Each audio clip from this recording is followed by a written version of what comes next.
Welcome to Sex and the One, the podcast with B and KV. Getting down and dirty about all things love, life, sex, dating, and relationships. Yes, sex and the one. I think I saw you. Anyway, I feel like that is a perfect introduction. I was wondering how you were going to do that, like, extended. I told you, I like singing. Vocal. You were like, what are you doing? For those of you who don't know, you've been living under a rock if you don't. But anyway, super, super exciting media frenzy. Yeah. Oh my God, that's not the right word. Probably not super exciting. Not for the people involved. Well, I actually don't think it's exciting for anyone. It's not. I think it's a little bit terrifying, to be honest. Terrifying is the correct word. Yeah. I apologise for my lack of vocabulary use in that section. But you can't deny that there's been a complete media frenzy surrounding this cheating scandal as of late. And to be honest, we have our own thoughts on that. For the people that haven't seen, should we say what we're talking about? Yeah, the Coldplay media scandal. The kiss cam.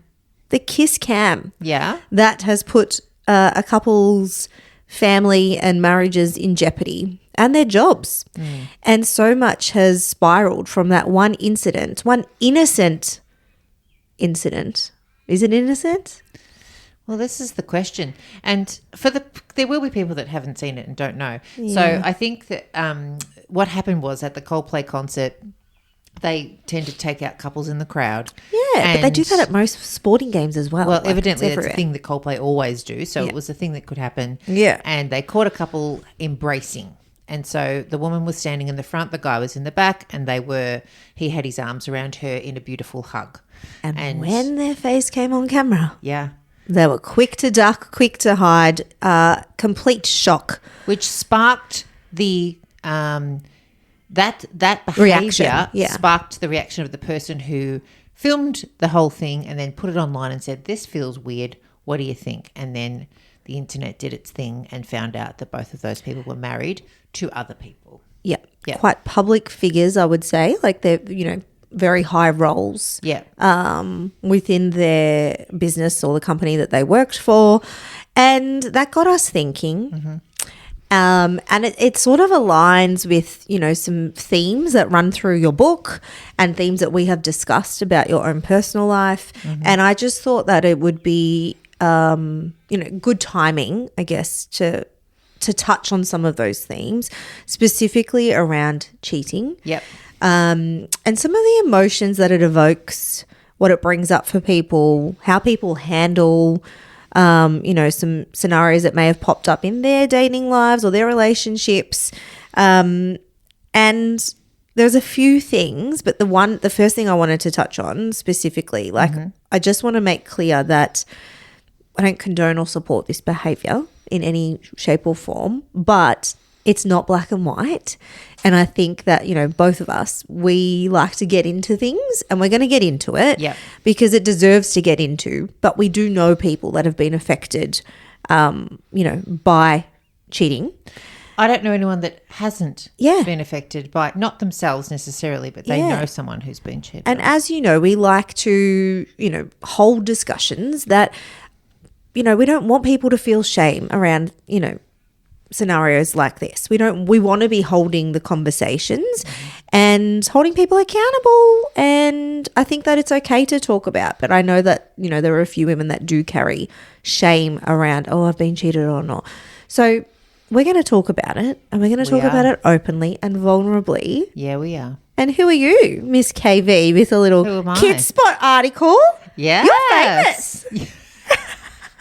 Legend in my own lunchbox. That's what I used to say back in the day. Oh. Yeah, that was really fun. That was really fun. So if people that don't know, kidspot.com.au did a feature On you? Well, my role as a mother and other things that have happened to me in my life, and putting it all together. And it was very interesting because the woman rang me and she interviewed me and she asked me lots of questions about what it's like to be a sole parent, what it's like to have 4 neurodivergent kids, how that feels and whatever.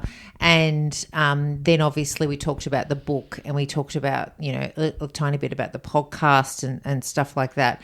And then, of course, she writes it. So I didn't know what she was going to say in the interview.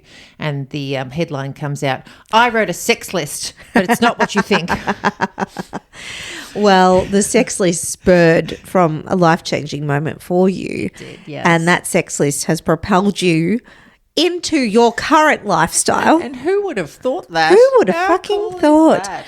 Yeah. But what I loved reflecting upon that, like, read the article. It touches your internals. It really does. Touches you. Especially touches your because, kidneys. if you've been listening from the start, I feel like you would know us by now. Like, Yep. you know who we are as people, the values that we hold.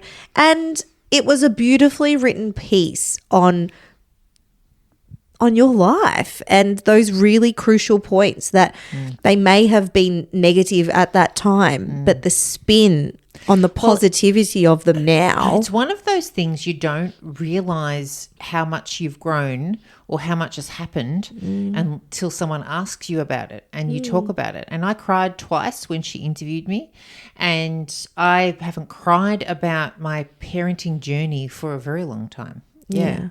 So it was very cathartic to talk about my sex list. Yeah. Well, yeah, on Kids Spot. we know a little bit. We know a little bit about the sex list, but you can read about it. Yeah, in more detail. Yeah. In the book. Yes. Or the audiobook. The audiobook is cool because you hear your voice, so I like listening to you. But have I told you the tip about that? I give people this tip. There's a lot of neurodivergent people in my life because I love them, and whenever they're listening to the audio, I say 1.3 speed. Is the correct speed to listen to me. Okay. I didn't do 1.3. I listened at 1. Wow. You listen to the slow version. Okay. 1.3. All right. You would be fine to do 1.7 probably, but Chris, okay, what are you talking about? Let's go. Move on to the next thing. Yeah. Well, there's something that maybe we haven't been very clear about, but I feel like we may have touched on this previously. But we did record a few episodes in the very beginning that we never published. It was just one. Just the one? Yeah, just one. Well, we redid one once. Yeah. Yeah. There's so there were a one. couple, but it's turned into one now. Yeah. And I think it's time that we revisit that. That was episode 2. So we got together in wherever that place was, in that tiny house, and we recorded 9 episodes. And number 2 episode of the 9 was the one we pulled. It was deep. Yeah. And to be really frank, there was some fear around it being published. There was. And now your book's released.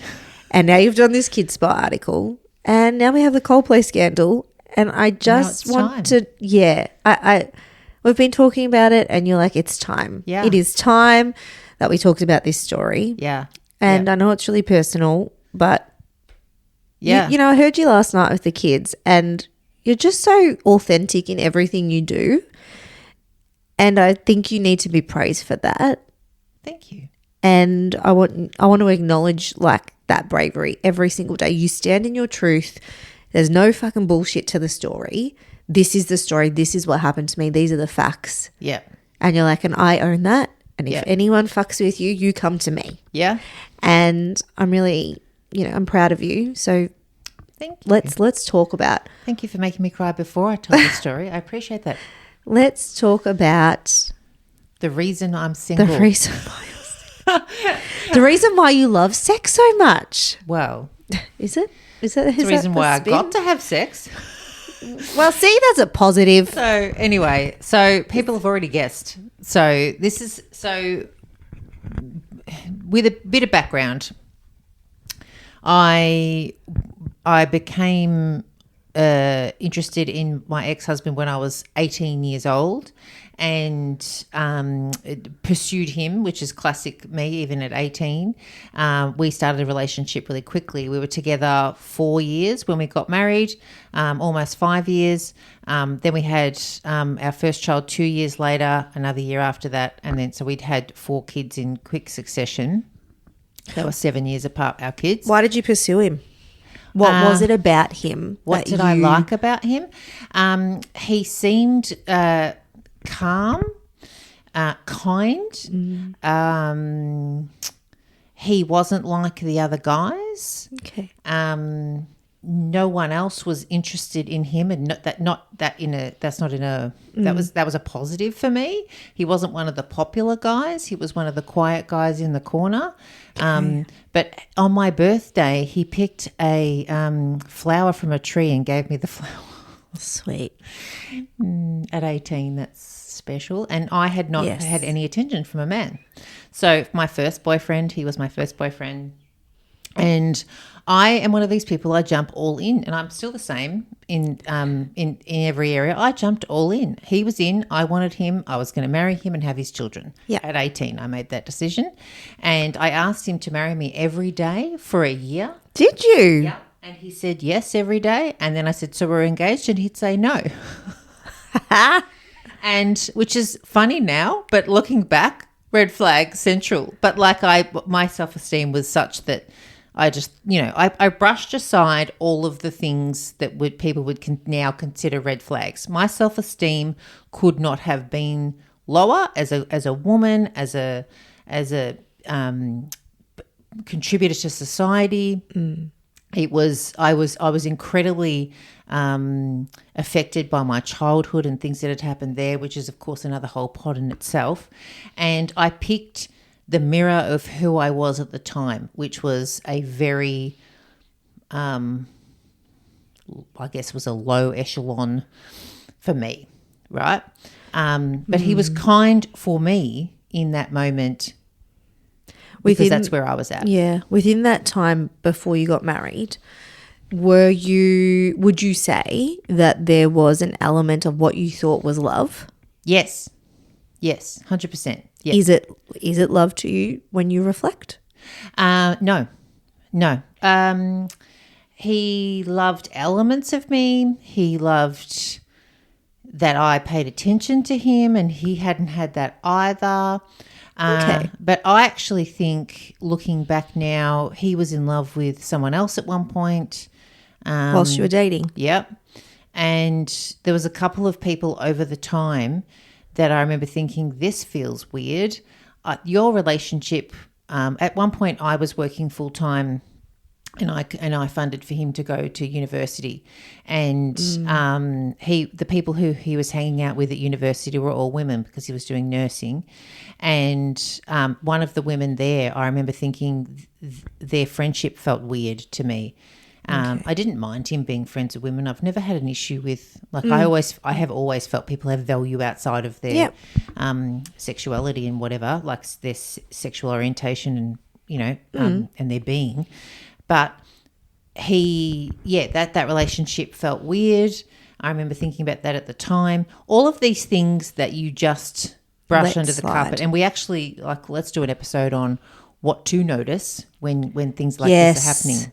Yes, because that's another whole thing in itself. But this red flag was before you got married. No, the beginning of your marriage. One of them was before we got engaged. Yeah, and you just kept going. I was suspicious, but he told me there was nothing, and I believed him. I'm the whole truth, nothing but the truth type person, and I felt he was the same. So there was no point where I felt like he was actually cheating on me during the marriage. And I had told him numerous times for years and years and years, the only thing that will ever stop this marriage from being progressing is if you cheat on me. That's the only thing. I would put up with anything else. But look at you now. I'm not in a relationship. I am a free bird. I cannot fucking believe I would even say that. But this is the truth. Because I had 4 children and they had lots of challenging behaviours, as I've discussed many times. And I couldn't perceive that I could do it without him. And so there was just nothing he could do that I felt was worthy of me then having to do it on my own. Other than that. Except for cheating. For some reason I had this thing. And again, we need to like pull that apart. Why is cheating the thing that was not okay? Because there were many things he did to me that were not okay. But apparently they were okay, but cheating wasn't. Like, why? Look, I know people that wanted to stay, that did stay, that didn't stay. And I don't know. I think individually it comes down to the person. Well, and it's like whatever you decide is your value. Yeah. And I would never, cheating would not be one of the things that would be my value now, like at all, Yes. to be honest with you. Yeah. But then that was my big value. And so Yeah. what had happened is over time we'd progressed. We ended up having quite separate lives, but we were living together. He felt, and I didn't know this, that we were kind of like we were already separated. He just never discussed it with me. So he would go to bed at a later time. We would never cuddle. Like it just became a very separate relationship to the point where we hadn't had sex in 2 years when we were separated, and we will not Red flag. We will not talk about the 10 years of no oral sex for me. Yeah, right. Oh, wow. Years. Let's just pause on that. Did you see my eyeballs? My eyelids just went like, he didn't like it. And he didn't like it. He wasn't going to do it. oh, hold on. This is an important piece of the puzzle. Yeah, It's a very important piece of the puzzle. He didn't want to. And I didn't want to make him because But you he shouldn't have liked to do it. what he doesn't want to do. Oh, KV. I know. Can you Who are you? I know. I don't know if we would have been friends then. We would not have been friends. Because I would have been like, what the fuck are you doing? 100%. And like people, like I speak to people now when I'm at work and stuff, and Yeah. I'll go, well, how do you accept that? And they'll be like, well, I'm not you. And I'm like, I was you. I'm telling you, Yes. I was you. I was you. Yes. Don't become like, don't accept it because Look at this. like me accepting it was not okay. The evolution of Yeah. Chris Valet. Yeah. Yeah. Oh, I love it. Exactly. got a front row seat here. So what happened was he was very attached to his phone. Yeah. Okay. And we need Red flag. We are going to talk about the signs. Yes. And so it was back in the day where, like they didn't have the message threads. So you send a message and then you receive a message and they were in separate containers. Yes. Right? You could go. Yes. You'd get like multiple. Yeah, but they weren't in a line. And so he had a shower one day when he woke up and he did the thing. He left his phone on the charge. And I can only tell you it was intuition that made me pick up that phone. My gut was churning. Flip open the phone. First thing I see, boobs. And he wrote, I can't wait to sink my cock into that or into you or whatever, something in that vein. And I thought, Oh. now, there's a question, when did cheating occur? Yeah, that's 100% cheating regardless of all the other messages that I read. I read as many things as I could read in the 5 minutes that he was in the shower. Every single message made me feel physically ill. And I put the phone back on the charge and I thought, I can't do this now. I can't do this now because my kids were all in the house. They all had to go to school. I had to function. Even in that moment, I'm like being a mother. Like I chose motherhood.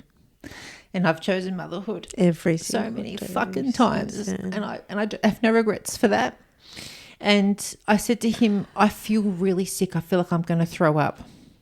Could you please put one of them on the bus? I can't remember like who was whatever, but they were the first kid, and I knew I wasn't going to get out of bed and do that. And he like abused me not in a like he didn't swear at me, but he was like, oh, fucking verbal, hell, Chris, yeah. blah blah blah.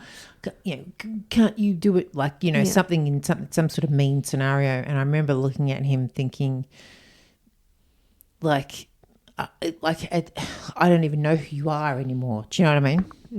Anyway, thankfully, I had an appointment that day to see my healer at the time. I mean, hello, universe. And I went to see her. My girlfriend picked me up and my girlfriend drove. I couldn't function. I couldn't move. I couldn't eat. I just completely lost it. And the healer said to me, she just told me what to do. Like, I mean, she obviously did her thing, but she was like, right, so you're going to go home and you're going to pack his bags. You're going to put them on the front lawn. practical steps. You know, like just the everything that was to happen. And it, to the point where she said, you're not talking to him today. He's not worthy of speaking to you. You can talk to him at some point, but Not you need today. to take care of you. Life is no longer about him. He's just not in your life anymore. He's out. I'd made the decision. She was supporting me, just to be clear. Like, she didn't tell me what to do in the sense that she told me to leave him. Yeah. I knew it was done. And I put it like my girlfriends, like, who were amazing at the time, put everything into action with me. So it was to the point where I texted him and I said it was over. Yes, I did it via text. Yeah. And I sort of... That's what he deserved. I don't regret that. No. And told him his stuff was at the house, had the kids at another girlfriend's house, so the kids didn't witness any of it. And my sister came and spoke to him, and I was somewhere else. So I wasn't with the kids. They were with the girlfriend. We'd had it all sorted so that the kids were the least affected. Then we had the kids come home, and I lined them all up on the couch, and my sister and I told the kids together, which was the most horrifically... it was the worst conversation I've ever had in my life, telling my children that their father isn't coming home. Yeah. 3 of them just absolutely burst into tears and were just devastated, and one, didn't know what was going on, couldn't register, didn't have that capacity to register, and so just went off and started playing with his toys. So imagine that moment.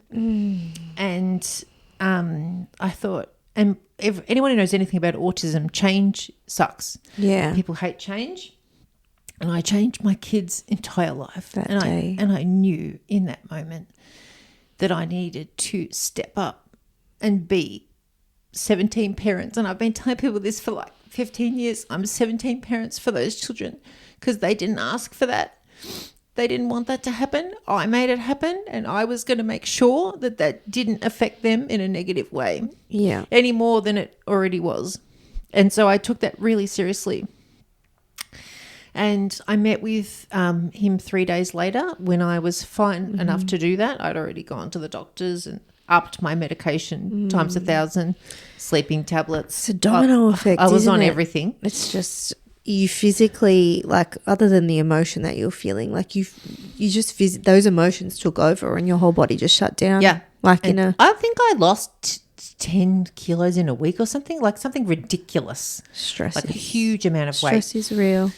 Yeah. And I had been at the time trying to lose weight just to get him to love me again. Oh, how ironic is that? I know. Asshole. Yeah. Sorry. You can say it. I can say that. So 3 days later, I when it was all calm enough for me to be able to look him in the eye, I actually said to him, one of my first questions was, did you go down on her? Oh, stop it. It was. And when he said yes, I wanted to punch him in the face. I thought, you fucking whatever you just said earlier. See you next Tuesday. Yeah. I thought, oh my God. And he said, and like, that was like, so you know how like they talk about betrayal moment? That was the betrayal moment. I get it. I completely understand You won't it. do that for me, but you'll do that for her. Yes. And 10 years. And he protected her too. She was the married lady that I never found out who she was. I still don't know who she is? No. I actually, let's find out. I've lost interest in that. No, but I just now. want to do it for Do you know fun. what I mean? But just for like, you. I looked at the time. I remember spending 3 months. Where's the number? You don't remember the number? Town. No, because it wasn't like the old phones. Like I +614 She would have changed her phone, but he told her, and because they were writing "I love you" and stuff back to each other at the time, and then she was with someone else. Him. Yeah, yeah. She dumped him like a hot potato when his marriage ended. And anyway, interesting. He'd said all these things, and my healer had said at the time, "This isn't the first time, and you know it." Yeah, and you did, and you and knew she that. was right. And I said to him, "I know this isn't the first time, and I know you've done it many times." And he had said he admitted to doing it other times, and he admitted to less than I knew that he'd done. I'd found letters in the house from the one that was before we were engaged, that love letters that he'd written to her, and he denied that. But you know what? in that moment, I didn't care. I didn't care. I cared that he'd done it. I didn't care about his truth. I didn't need him to tell me the truth. I knew the truth. And so people when they talk about cheating, they talk about, I didn't have any proof. I needed the proof. We're not in a court of law. Yeah. He's not going to jail. You just need to know that the truth is for you. So my truth was, he was never going to admit to all the times he'd done it. He was just never going to do that. I don't need him to. I just know he has. Yeah. But denial probably plays a huge role in the other women or men that you're talking about, because if it's not there, then it's not real. Yeah. And we can go on and we can move on and we can pretend this didn't happen and play happy families. Yes. And there are families that, they stay. Yeah. And the behavior either stops or it continues, and, you're made to feel shit every time something is occurring, but you've got to pretend that nothing's, so would you have rather, and obviously you didn't, but would you rather stay and put your children in this fake family situation? Well, see, this is the thing, right? So this is the thing, because I don't know whether or not, if I found out it was just that one woman, but it wasn't just that one woman. Maybe if it was just one woman, he said, I love you, let's work it. But he didn't. And I'm so fucking grateful to him for, in the end, admitting he didn't love me. He didn't want to be with me. He wasn't in our marriage, and he was glad it ended. And thank you for that being the case. Don't pretend, don't try. It was the best thing that ever happened to me, the fact that he did that.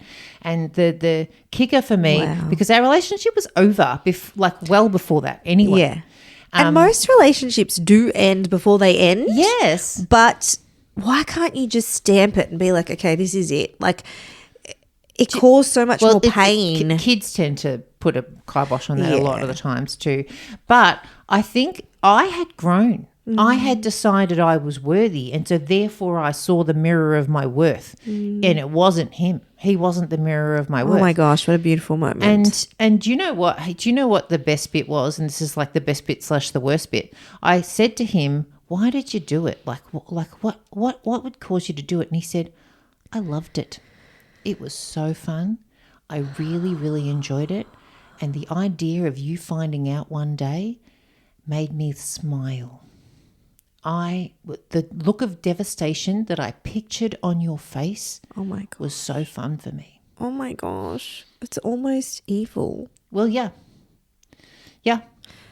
Yeah. The thrill, is it the thrill over the reality? The dopamine hits. Is it worth that? Is it worth it? Are you that, where's the empathy there? See, this is the thing, you're the right? mother of his children. And I am certain that in that moment he felt the guilt. Do you know what I mean? So he said that. It was very honest of him. And he felt the guilt. And I have not discussed it with him since. And the reason is I don't care now. He is not relevant to me. Yeah. And so he has now reaped the rewards of the choices that he made, in that his relationship with his children is nowhere near to the level of my relationship with my children. Yeah. And that's his choice. Yeah. And he gets to live that life of however he feels. I don't know if he feels regret. I don't know if he wishes it had been different. I don't know how he has played that out in his own brain. Yeah. And I don't care, because it was over in that moment. And I spent no time factoring him into my life ever again. I don't care what his needs are. I don't care what he thinks. And when I'm making decisions about the children, it has nothing to do with him, unless it has to do with him. If they're in an ambulance and they're going to the hospital, he's still their father. Yeah. And I will never not... Crisis moments. Yeah, I will never not involve him in the important things in their lives. And we recently had David's 21st, and that was fantastic, and we celebrated that together. So I'm telling you this story, and it hasn't worked out that we're now not speaking to each other. That is not the case. That would not be me being a good mother. No. And again, my mothering is the most important thing to me. Me to be a good mother, I have to form some sort of a relationship with their father that's mutually beneficial for the children. Like, Fuck me. had to. But this is years in the making. Like, this isn't just 1000%. overnight. Like, it's not an easy decision. It's not like to have put yourself and the kids in that moment and be like, this is it, I'm done. Yeah.